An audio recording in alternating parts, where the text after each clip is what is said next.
Frank, you know, there's a saying in show business when the job is difficult, ooh, rough gig. Well, you're taking it to another level here. What's going on?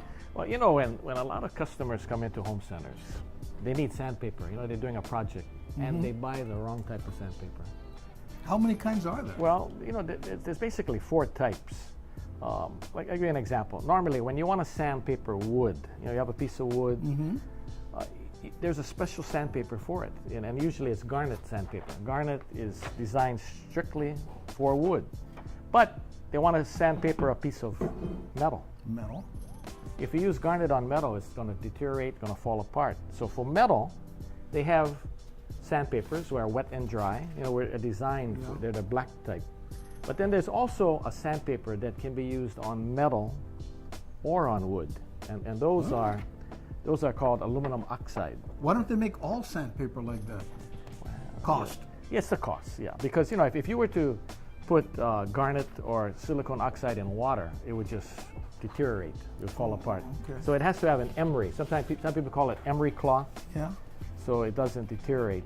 Well, explain wet sandpaper. I think a lot of people don't even know. Why would you wet sandpaper? Well, to lubricate it a little? yeah, it cleans, especially when you're sandpapering something that's very rusty. Okay. What will happen is the grains will get clogged. You know, when you go to a home center, there's 2 basic types of sandpaper. Open, they call it open coat and closed coat. Open coat means the spaces in between the grit is a little bit farther apart, so it doesn't get clogged. Is that what is designated by the number on the back? Like you get 100 and 200? Well, sandpaper comes from 12 grit, which is very, very coarse, all the way to 600 grit. Like 600, like here's a sheet of 600. Yeah, you can feel it, but it's almost it's smooth. so soft that this is, you could polish with this. Some people actually use 600 sandpaper to remove the ring around their toilet. Really? Yeah, it can be used because it doesn't scratch the surface. Wow. But you need water. Oh, of course, you have to do it with water. Well, okay. Yeah, because it will clog. If you use this type of sandpaper on wood, it'll get all clogged because the pores are very close. But for those who may be watching at home, that's the only way you should use it when involved in a toilet. Oh, yes. Right. I mean, most people use pumice stone. Yeah, okay. But here, for instance, here's a sheet of drywall. Okay. And as you can see, mud has been applied and it's dry. Yeah. Now, if I was to go and use garnet sandpaper or any type of sandpaper, eventually what will happen is, as I'm sanding, the paper is going to get clogged. And then it stops being sandpaper. Yeah, and no, I'm saying then, you know, it's very difficult. So what? Can you clean it? No, but what I'm trying to say is you don't want to do that. So today, manufacturers have come out with a cloth type sandpaper. This is, you know, like it's like aluminum screen, but very coarse. And when you sandpaper with this, it cuts it down, and you can just tap it. Oh, it's designed for drywall. And look how, and that really took the edge off. Right, and it'll cut it down quickly. Yeah.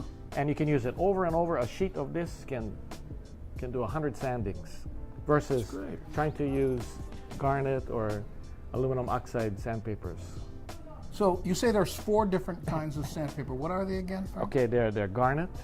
There's emery or water type. Okay. There's the silicone, which is the synthetic type, and there's aluminum oxide. But wouldn't these sandpapers be described in like wood, metal, drywall, or toilet? Well, when you buy the packet, it'll tell you right on the back, you know, what it's used for. Only for wood, only for aluminum. And you can take something, I've seen somebody take like a rusty piece of metal and walk the grit of the sandpaper to finally they're using a compound and it shines like a mirror. Right. Yeah, naturally, when you're sanding anything, you start with a coarser grade. Yeah. You know, like if I was going to sandpaper a ukulele, you know, I would start off with maybe a 100 grit, then I would take it to a 150, a 200, and then finish it off with a 300. What's the finest sandpaper? Like 1,200? What is it? Well, you know? that most retail stores have is 600. Oh, 600. Okay. So that's basically it. Wow. Buy the right sandpaper. And know what your application is before you come to the store. Correct.